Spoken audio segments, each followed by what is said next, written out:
Man's fall different from Satan's. The full purpose of the serpent in the garden was fulfilled when he enticed Eve to the point of direct disobedience, by which she entered by experience into the death condition, and was followed by free choice by Adam. This was no unexpected fall. God intended it in the sense that he created the human family knowing for certain that they would fall. The proof of this is in Peter's statement that God foreordained his Son to be the Lamb slain for the sins of the world before the foundation of the world. He was the Saviour in readiness before there were sinners to be saved. Let us look at the progression of events during the serpent's temptation of Eve. Eve's first step toward capitulation was her acquiescence to Satan's lie. Rather than simply trusting God, she believed Satan's assertions and came to a decision. However, until she actually ate of the fruit, Satan's control over her extended merely to the desires of her flesh and mind, body and soul, but not yet her spirit. Her true spirit self was still in living relationship with the Father, for she was still capable of hearing his voice, and only spirit can hear spirit. In her spirit centre, where choices are made in the freedom of the will, she could yet have cried out to God, admitted the power of Satan upon her soul-body desires, and her inability to resist. Could he have rescued her? The answer was already there. He would have turned her attention to the fruit of the alternative tree, which was within her reach, because the trees were side by side in the midst of the garden. If she had stretched out her hand to take that fruit, the Spirit of Christ would have taken her spirit captive, as he does ours when we cry to him at our new birth. And the self-giving love of God shed abroad in her heart would have drowned out that false, deceptive, self-getting love. But she did not. We almost say she could not, for we again repeat, we who are destined to be sons with the Son have to find out the strength and potentials of our created selfhood.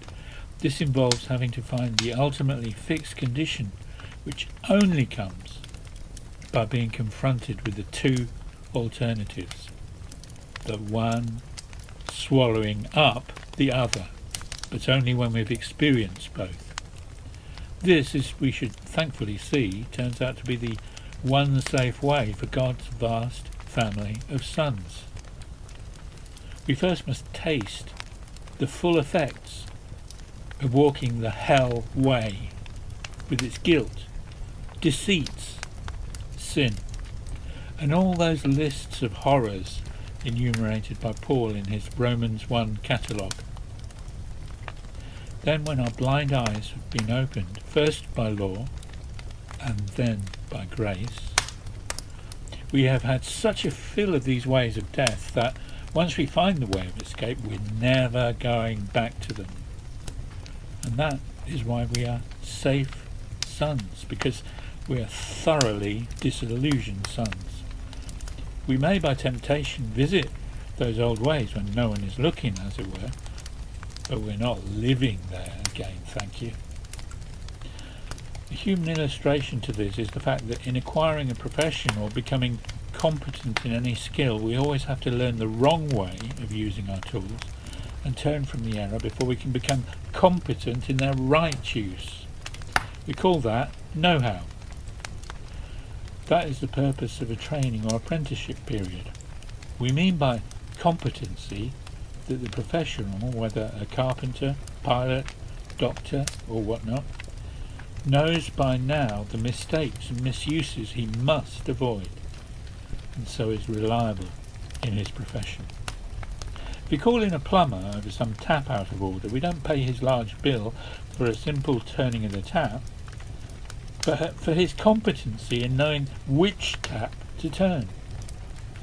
In precisely the same way, God has his predestined son family, reliable and competent because they have been through their painful period of living their lives the wrong way, but have now found the right way and are competent in it.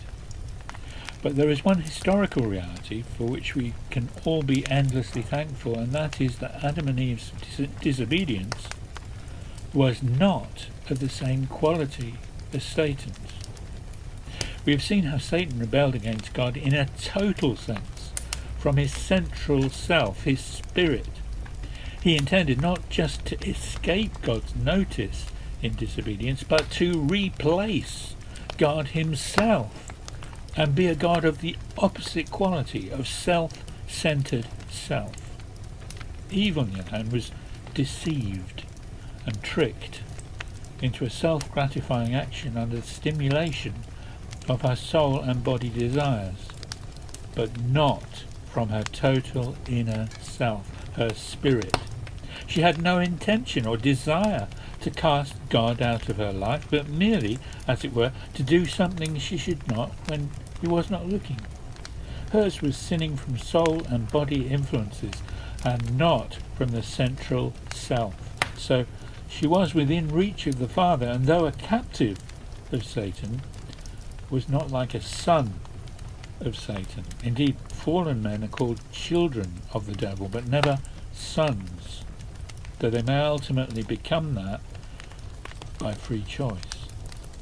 And that is why, thank God, all members of the human race not only are guilty, but, hide it how they may, know they are guilty, convinced by that light in their spirits which still lights every man. We all know we should live by brotherly love. All philosophers and political parties have that as their main objective. Thank God that though we don't know how to, we know at least we ought to. We love our darkness, but we know there is light.